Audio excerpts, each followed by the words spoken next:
हम अक्सर महाभारत को कौरवों और पांडवों के बीच हुए एक महायुद्ध के रूप में देखते हैं, पर यदि आप इसकी गहराइयों में उतरें तो पाएंगे कि यह केवल शस्त्रों का टकराव नहीं था।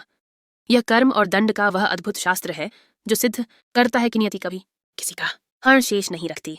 कुरुक्षेत्र की रणभूमि में जो कुछ भी घटा वह संयोग नहीं था, वह उस अन्याय का सटीक गणितीय प्रतिशोध था जो एक भरी सभा में एक स्त्री के साथ हुआ था। आइए न्याय के उस तराजू को देखें जहां हर अपराध का तौला जाना निश्चित था। दुर्योधन, जंघा का अहंकार स्मरण कीजिए, वह दृश्य जब अहंकार में डूबे दुर्योधन ने द्रौपदी की ओर संकेत कर अपनी जंघा ठोकी थी।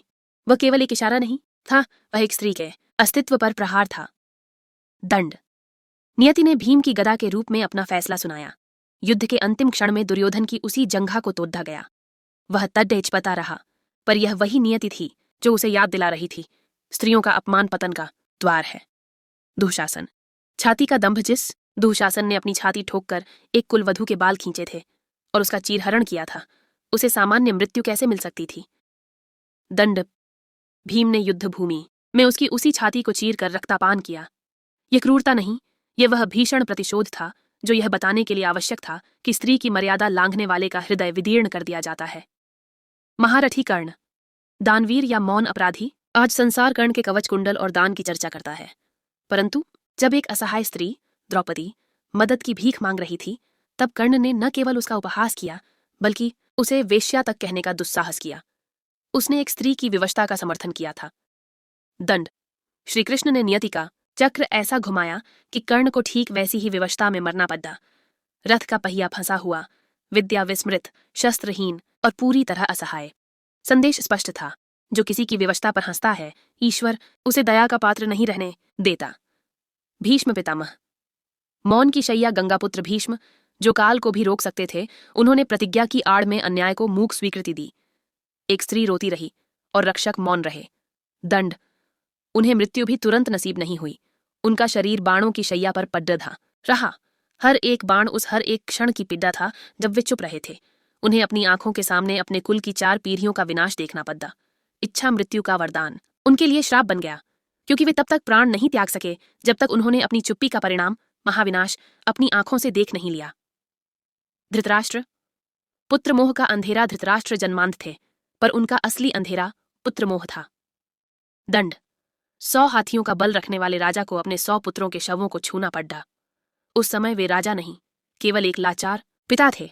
नियति ने उनसे कहा, तुमने धर्म को नहीं पुत्र को चुना, अब परिणाम भुगतो। क्या पांडव दंड से बच गए? नहीं, न्याय का विधान अपनों और परायों में भेद नहीं करता।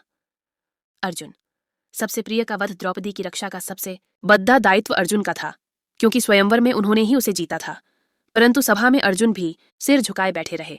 दंड, अर्जुन जिन्हें सबसे अधिक प्रेम करते थे, अपने पितामह भीष्म, उन्हीं को अपने बाणों से छलनी करना पड़ा। श्रीकृष्ण ने अर्जुन को वह मानसिक वेदना दी जो मृत्यु से बदतर थी। अपनों को मारने की वह ग्लानि अर्जुन के मन से जीवन भर नहीं गई। युधिष्ठिर, सत्य का कलंक, धर्मराज ने एक स्त्री को जुए में दांव पर लगाया जैसे वह कोई निर्जीव वस्तु हो। दंड, सत्यवादी युधिष्ठिर को युद्धभूमि में झूठ, अश्वत्थामा हतोपौन बोलने पर विवश होना पड़ा। उसी एक झूठ के कारण उनके गुरु द्रोणाचार्य का वध हुआ। उनका एक झूठ उनके जीवन भर के सत्यों पर भारी पड़ीएच गया। बलराम और बर्बरीक, युद्ध से दूरी का रहस्य। बलराम, उन्होंने अधर्मी दुर्योधन को गदा युद्ध सिखाया। दंडस्वरूप उन्हें अपनी आंखों के सामने अपने प्रिय शिष्य का वध होते देखना पड़ा और वे कुछ न कर सके। बर्बरीक, लोग पूछते हैं कि 3 बाणों से युद्ध समाप्त करने वाले बर्बरीक का शीश क्यों लिया गया। उत्तर, यदि बर्बरीक युद्ध लड़ते तो दुर्योधन और दुशासन एक पल में मर जाते। फिर द्रौपदी के अपमान का, भीम की प्रतिज्ञा का और छाती चीरने का न्याय कैसे होता। कृष्ण विजय के लिए नहीं, यथोचित दंड के लिए रणभूमि में थे। अंतिम सत्य कृष्ण का अवतार केवल धर्म स्थापना के लिए नहीं, अपितु स्त्री की गरिमा की स्थापना के लिए हुआ था। इतिहास साक्षी है, कंस ने देवकी के बाल पकड़े, कृष्ण ने कंस का वध किया। दुशासन ने द्रौपदी के बाल पकड़े, कृष्ण ने कौरव वंश का विनाश सुनिश्चित किया। चाहे आप विश्व के सबसे शक्तिशाली योद्धा हों, सबसे बड्ढे दानी हों या सबसे बद्धे तपस्वी, यदि आप स्त्री के अपमान के भागीदार हैं तो आपके सारे पुण्य उसी क्षण शून्य हो जाते हैं। महाभारत सिखाता है, अपराधी का वध आवश्यक है, परंतु जो अपराध होत ही देख मौन रहता है, उसका दंड उससे भी भयानक होता है। जय श्री कृष्ण।